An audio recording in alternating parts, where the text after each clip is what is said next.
swirls and lines on the shells.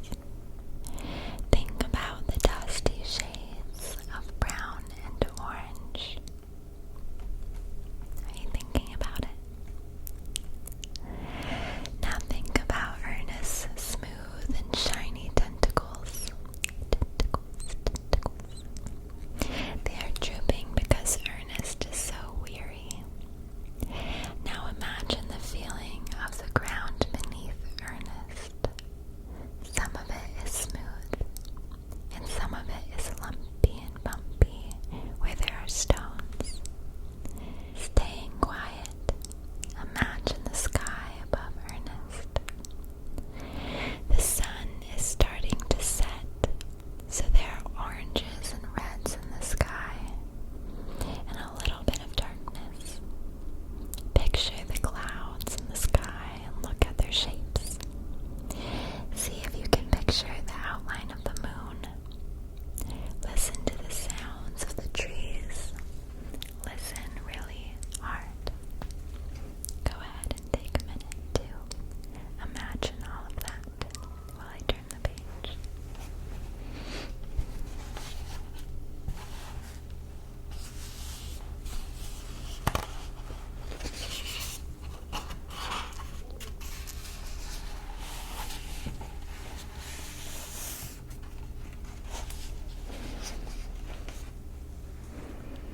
Now let's get back to the story.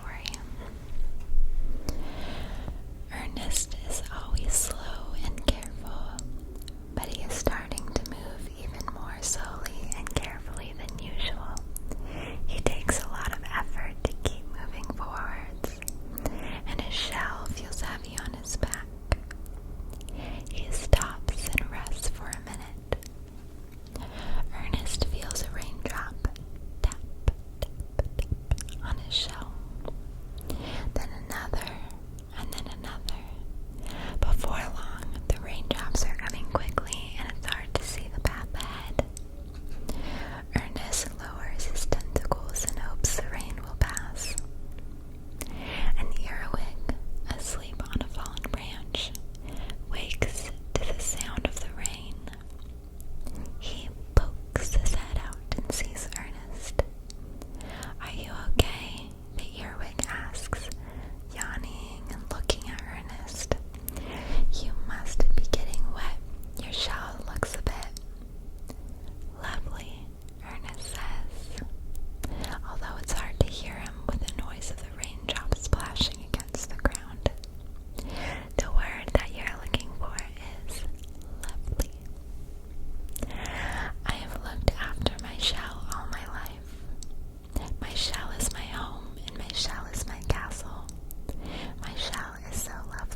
I shall